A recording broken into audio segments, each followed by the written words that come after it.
Welcome to انٹیلیکچوئلز avenue. آج ہم Bernard میلامٹ کی جس شارٹ سٹوری کو ڈسکس کریں گے اس کا ٹائٹل ہے ٹیک پٹی۔ اس میں ڈیویڈو نامی مردم شماری والا شخص اچانک سے دروازہ کھولتا ہے اور وہ لڑکھڑاتا ہوا کمرے میں داخل ہو جاتا ہے۔ جیسے ہی وہ بیٹھتا ہے وہ اپنی ڈائری نکالتا ہے اور اپنا کام شروع کر دیتا ہے۔ اس کے پاس روزن بھی بیٹھا ہوتا ہے جو کہ کسی زمانے میں کافی کا کاروبار کیا کرتا تھا۔ وہ اس کے پاس اپنی چارپائی پر کراس لیگڈ بیٹھا ہوتا ہے۔ اس صاف ستھرے اور ٹھنڈے کمرے کے اندر ایک مدھم سی روشنی والا گلوب چل رہا ہوتا ہے۔ وہاں پر ایک چارپائی، ایک فولڈنگ چیئر، چھوٹا سا ٹیبل اور الماری پڑی ہوتی ہے۔ پورے کمرے کے اندر صابن کی خوشبو آ رہی ہوتی ہے۔ کھڑکی کے اوپر سیاہ رنگ کا پھٹا پرانا پردہ لگا ہوتا ہے۔ ڈیویڈو پوچھتا ہے کہ اے روزن، تم نے اس کھڑکی کے اوپر پردہ کیوں گرایا ہوا ہے؟ اس پر روزن اسے جواب دیتا ہے کہ مجھے روشنی کی بالکل بھی ضرورت نہیں ہے۔ اس کے بعد روزن اپنی پوری کہانی بیان کرتا ہے کہ ایک شخص جس کا نام ایکسل کیلش تھا، وہ پولینڈ کا مہاجر تھا جس کی عمر تقریباً 40 برس تھی۔ وہ ایک بلائنڈ ہارس کی طرح دن رات کام کیا کرتا تھا جب وہ امریکہ میں ہوا کرتا تھا۔ اس نے تقریباً 2 سے 3 ہزار ڈالر بھی سیو کر لیے تھے جس سے اس نے ایک گروسری شاپ بنا لی۔ اس نے میری کمپنی سے کچھ قرض مانگا اور کمپنی والوں نے میری ذمہ داری عائد کی کہ میں جا کر اس کے سٹور کو دیکھ کر آؤں۔ مجھے اس کے سٹور کی حالت کو دیکھ کر بہت زیادہ دکھ ہوا، اس لیے میں نے آ کر اس کے قرضے کی درخواست کو منظور کر دیا۔ اس ایکسل کیلش کی ایک بیوی تھی جس کا نام ایوا تھا، جس کی عمر تقریباً 38 ایئرز تھی۔ آپ اس کے بارے میں پہلے سے جانتے ہیں۔ اور اس کی 2 بیٹیاں تھیں۔ بڑی بیٹی کا نام فیگا تھا جس کی عمر تقریباً 5 برس تھی، اور چھوٹی کا نام سوریل تھا جس کی عمر تقریباً 3 برس تھی۔ میں نے ایکسل کیلش کو یہ صلاح دی کہ تمہاری 2 بیٹیاں اور بیوی ہے، یہ علاقہ تمہارے لیے ٹھیک نہیں ہے، اس لیے تم اس علاقے کو چھوڑ کر کہیں اور شفٹ ہو جاؤ۔ لیکن اس نے میری اس بات کو نہیں مانا۔ 2 ماہ بعد اسے احساس ہوا اور اس نے یہ سٹور بیچنے کی کوشش کی، لیکن کسی نے بھی یہ سٹور نہ خریدا، اس لیے اسے یہیں پر مجبوراً رہنا پڑا اور نوبت فاقوں تک آ گئی۔ یہاں رہتے ہوئے اب ان کے اخراجات بھی پورے نہیں ہو رہے تھے اور وہ دن بدن غربت کی طرف جا رہے تھے۔ یہ غربت ان کے چہروں سے عیاں ہو رہی تھی۔ میں نے اسے دوسرا مشورہ یہ دیا کہ تم بینکرپسی میں چلے جاؤ، یعنی دیوالیہ ہو جاؤ، لیکن وہ اس بات سے بھی گھبرا رہا تھا اور وہ اس طرف بھی نہ گیا، کیونکہ اسے علم تھا کہ یہاں اگر اس نے سٹور چھوڑ دیا تو اس کے بعد اسے کوئی نئی جاب آسانی سے نہیں ملے گی۔ میں نے اسے کہا کہ اگر تم سٹور چھوڑ بھی دو گے تو تم ایک پینٹر بن سکتے ہو، چوکیدار بن سکتے ہو۔ اس پر وہ رضامند ہو گیا، لیکن اس سے پہلے کہ وہ کچھ کرتا اس کی ڈیتھ ہو گئی۔ اس کی موت پر اس کی بیوی اور بچیوں کو دیکھ کر مجھے بہت زیادہ رحم آیا اور میں نے اس کے کفن دفن کا انتظام کیا۔ وہ ایک سوسائٹی سے تعلق رکھتا تھا جہاں پر اسے دفن کر دیا گیا، اور اس نے 1000 ڈالر کی انشورنس بھی چھوڑی تھی۔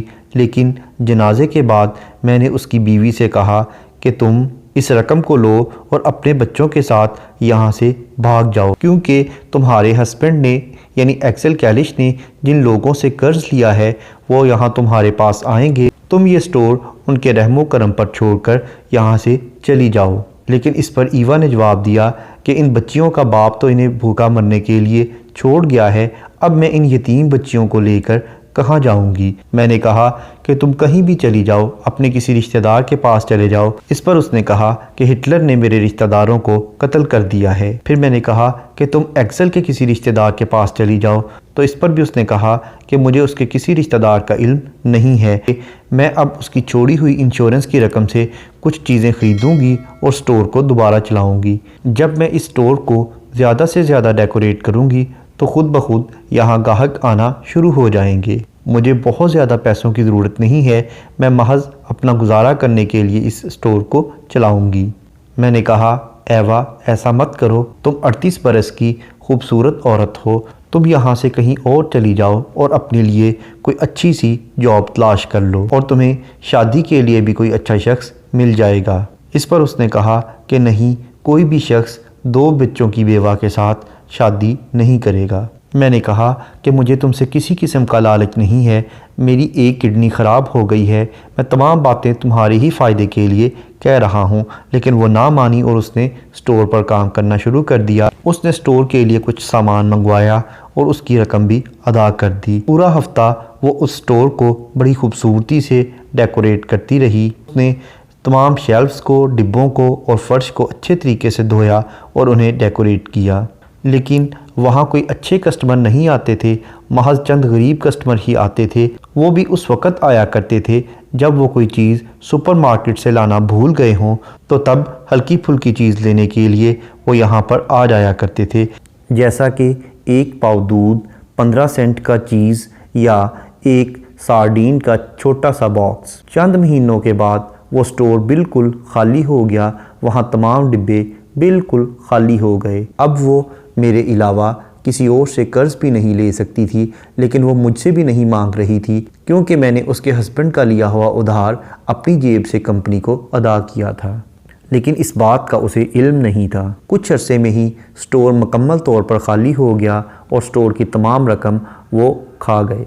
اب بچیاں بھی بھوک کی وجہ سے کمزور ہونے لگیں، ان کے چہرے سفید ہو گئے۔ ان کی مدد کرنے کے لیے ایک دن میں ان کے لیے گوشت لے کر گیا، لیکن اس پر بھی ایوا نے ناگواری کا اظہار کیا۔ اس پر روزن نے رونا شروع کر دیا اور اس سے منت سماجت کی کہ تم انکار مت کرو، بچیوں کے لیے یہ چیزیں لے لو۔ میں نے کہا کہ میں ایک کمزور آدمی ہوں، مجھے کسی چیز میں دلچسپی نہیں ہے، میں صرف تمہاری اور بچوں کی مدد کرنا چاہتا ہوں، مجھے مدد کرنے کا یہ موقع ضرور دو۔ پھر اس کے بعد میں نے اسے یہ بھی آفر کی کہ تم میرے گھر کی چھت پر رہ لو، تمہیں کسی قسم کا کرایہ نہیں دینا پڑے گا اور تم وہاں جا کر اپنے لیے ایک نئی جاب تلاش کر لو، اور میں ملازمہ کو کچھ مزید رقم دے دوں گا تاکہ وہ تمہاری بچیوں کا بھی خیال کر سکے، اور جو رقم تم جاب سے حاصل کرو گی اس میں سے مجھے کچھ کرایہ نہ دینا، بلکہ اس سے اپنے کپڑے اور کھانے پینے کی چیزیں خرید لینا، یا پھر شادی کے بعد یہ پیسے تم خود پر استعمال کر لینا۔ لیکن اس پر اس نے کوئی جواب نہ دیا اور بڑے غصے سے میری طرف دیکھنا شروع کر دیا۔ اس پر پہلی مرتبہ مجھے اس بات کا احساس ہوا کہ وہ مجھے پسند نہیں کرتی۔ اس نے نفرت کا اظہار کیا اور ساتھ یہ بھی کہہ دیا کہ ہم کسی قسم کی خیرات قبول نہیں کریں گے، ہم اپنے کاروبار پر ہی توجہ دیں گے۔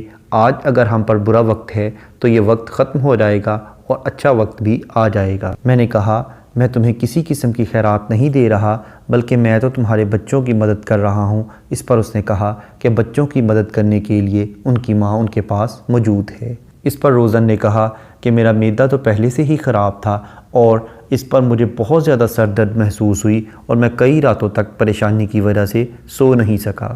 میں نے سوچا کہ اگر یہ عورت رقم قبول نہیں کرتی تو میں اس سے شادی کی آفر کرتا ہوں، اس سے ان بچیوں کو ایک باپ بھی مل جائے گا جو کہ انہیں موویز وغیرہ دکھانے کے لیے لے جائے گا اور انہیں کھلونے یعنی ڈولز وغیرہ بھی خرید کر دے گا۔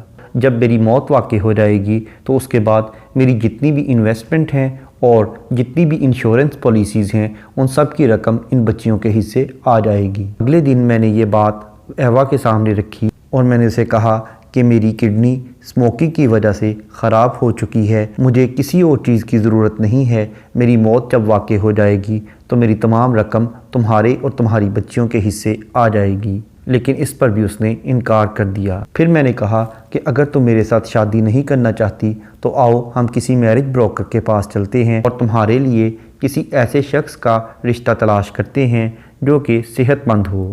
شادی کے وقت تمہارے جہیز کا انتظام بھی میں اپنے ذمہ لے لوں گا۔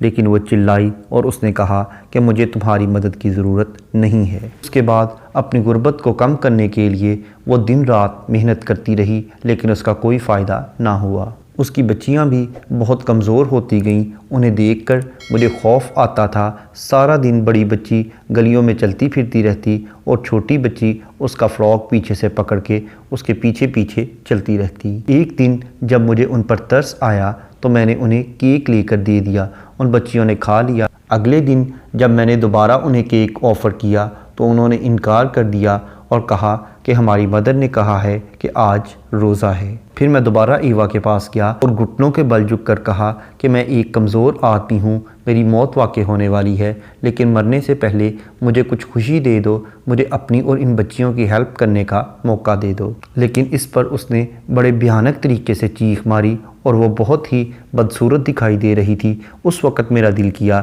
کہ میں کرسی اٹھاؤں اور اس کے سر پہ مار کے اس کا سر پھاڑ دوں۔ اس کے بعد مجھے اس کی بہت تکلیف ہوئی، میں کافی دن تک بیمار رہا، میں صرف چکن سوپ اور چینی کے بغیر چائے کے کپ پر گزارا کرتا رہا۔